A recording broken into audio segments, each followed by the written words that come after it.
Today on Listen Up, beliefs in black and white, debating God's existence on billboards and buses, free speech or trivializing truth. That's next.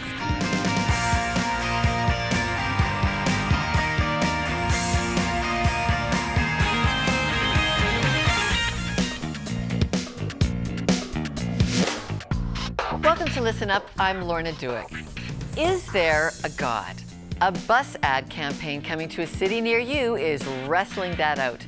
It's the most important question to answer in life, and many won't agree with our Christian approach on that question. So what is the opposing view? One thing's for certain, as the wheels on the buses go round, people are spreading their views on this subject all over town. Transit riders make for a captive audience for advertisers, and this ad has caught attention. Questioning the existence of God arrived in Toronto and now plans to move to Calgary. There, the Islamic Supreme Council of Canada has pledged to run ads countering the atheist ones. This atheist ad got shut down in Halifax and Vancouver. Organizers are now awaiting a freedom of speech precedent from the Supreme Court before rolling on. For Canada's atheists, it's been a chance to organize and expand community.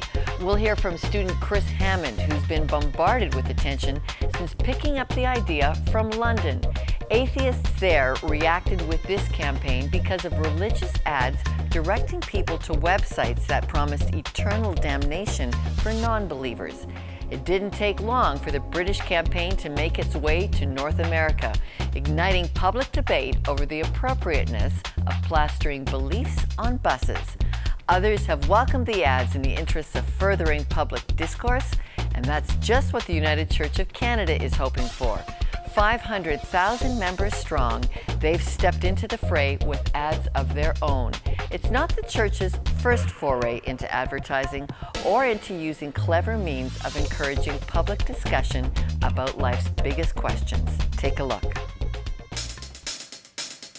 Who's the squirrel with a bang? The easy answer thing.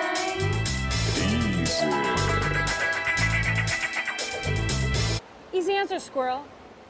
Is the soul eternal?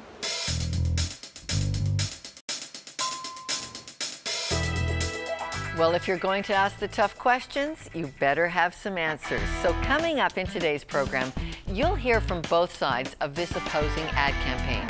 Those who say there is no God and those who say there is. You'll hear their answers to the fundamental questions about life. But first, the two opposing sides who tackled belief in God through their ads in the subway and on the bus. Young atheists are celebrating public success after some hard work. Well, if you've seen our donations, you've seen that there's been an overwhelming positive response. We've raised nearly $50,000.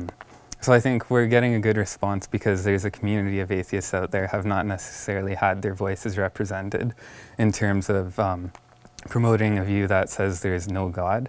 Just like Christians have been doing. I believe there is a God. I hope that doesn't offend an atheist. But what it has done for us is just raise the whole level of awareness, which has been so encouraging for us. We've been doing this, we're now in our third year of posting scriptures on public transit. Opposite views and opposite reasons for why they hold them. Well, I guess I've been Pentecostal Christian for a large portion of my life. There was no deep spiritual teaching in my life. For both of these advertisers, for or against God, questions arose.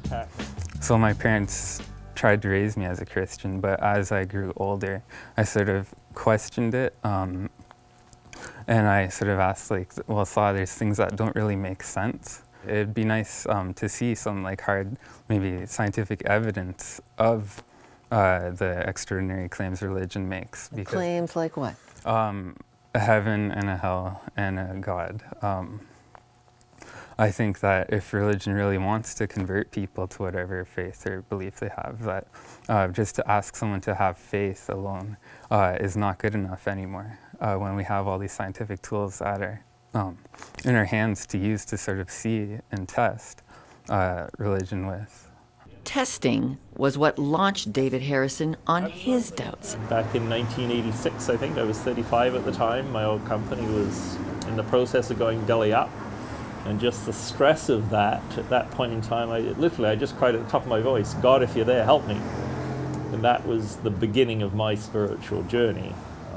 Kind of like a recession time like now, in the 80s. Absolutely. The financial crunch hit you. Yeah. And you cried for God to help you. That's I'm not even knowing if God was there. And I found out that, yes, there is a God who cares, and even when you're going through those deep, dark times, he will walk right beside you.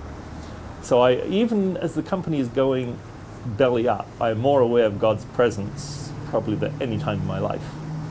And strange as that may seem. So when you talk about people reaching after God in these dark times, well, that was how it was for me. It was a real revelation. Not a very convincing argument for atheists.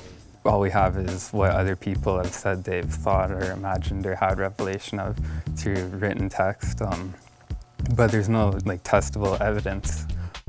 So your goal for the discussion that it launches, what do you hope it will do for people? I hope it'll challenge them to think about why they believe in the things they do.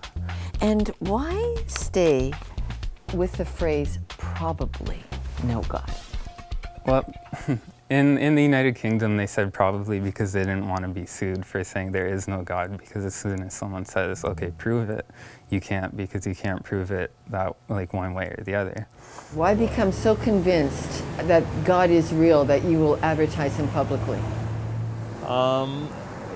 That's what we call a faith journey. Once I recognize that God did exist, you start praying.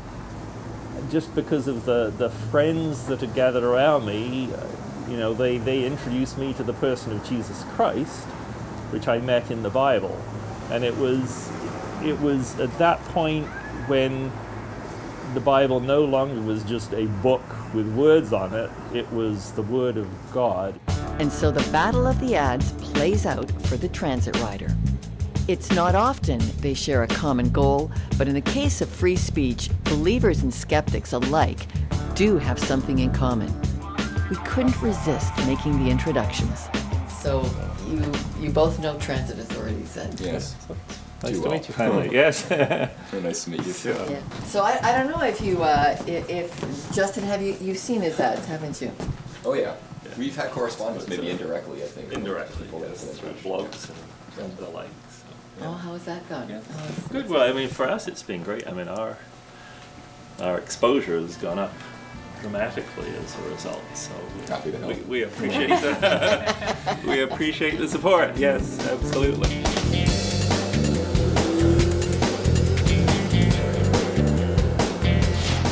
When Listen Up returns, answering the tough question, does God exist? Why two sides disagree. Reasons for faith or not after this.